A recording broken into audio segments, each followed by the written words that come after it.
পাৰ্কত বহি বহি বহুত বৰ হৈ গৈছোঁ। ইয়াতে চাহ একাপ খাই লওঁ দে, আৰু চিঠিখনো পঢ়া হ'ব।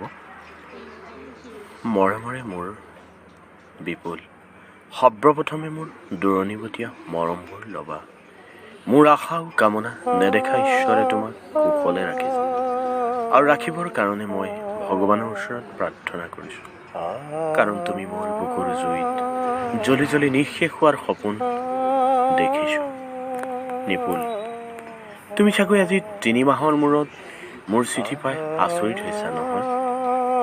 মিছাতে ভুল নকৰিবা। আচৰিত হ'ব লগা একো নাই। মোৰ চিঠিত কোনো নতুনত্ব নাই। আজি 2 মাহ পাৰ হৈ 3 মাহ পাৰ হ'বৰ হ'ল। তথাপিও তোমাৰ কোনো খবৰ নাই। তুমি হয়তো ভয় খালা, মই সকলো বুজি পালোঁ। এইবোৰ তোমাৰ কাপোৰো খালী। এয়া মাথো তোমাৰ প্ৰেমৰ ভুৱা অভিনয়। বিপুল, মোৰ মা দেউতাই মোৰ বিয়া ঠিক কৰিছে অহা আঘোণ মাহৰ 15-16 তাৰিখে।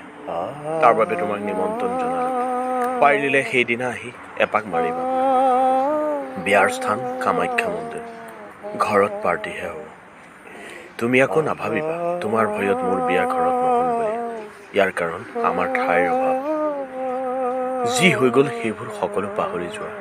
আজিৰ পৰা আমি আৰু আমাৰ অতীতৰ সম্বন্ধ বিচ্ছেদ কৰিছোঁ।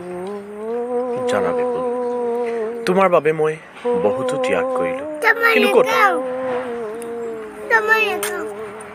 কিন্তু ক'তা তুমি সকলো পুৰি ছাই কৰি পেলালা। তুমিতো তাৰ কোনো মূল্য দিব নোৱাৰিলা। মাথো বিনিময়ত দিলা দুখ।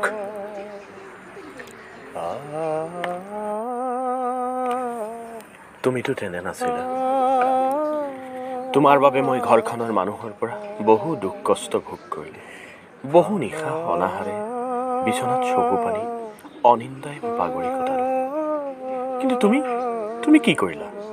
নাপায় বিপুল, এনেকৈ দৰিদ্ৰ হৈ এজনী ছোৱালীৰ জীৱনলৈ, এজনী নিষ্পাপ ছোৱালীৰ জীৱনটো এখন সুখৰ সংসাৰলৈ আন্ধাৰ নমাই আনিব নাপায়।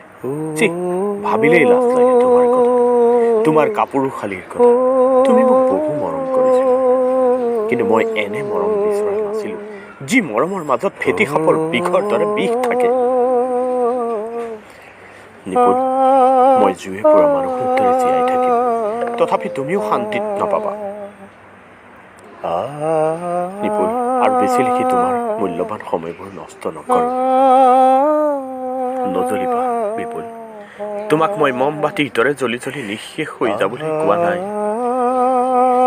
মই মাথো হেৰুৱা অতীতটো, মামৰ লাগি যোৱা অতীতটো তোমাক সোঁৱৰাই দিব খুজিছোঁ।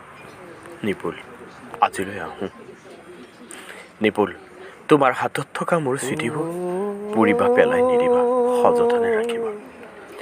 কেতিয়াবা হেৰাই যাব খোজা অতীতটো, স্মৃতিবোৰ তুমি ৰোমন্থন কৰিব পাৰিবা। বিদায় প্ৰান্তত ৰূপালী।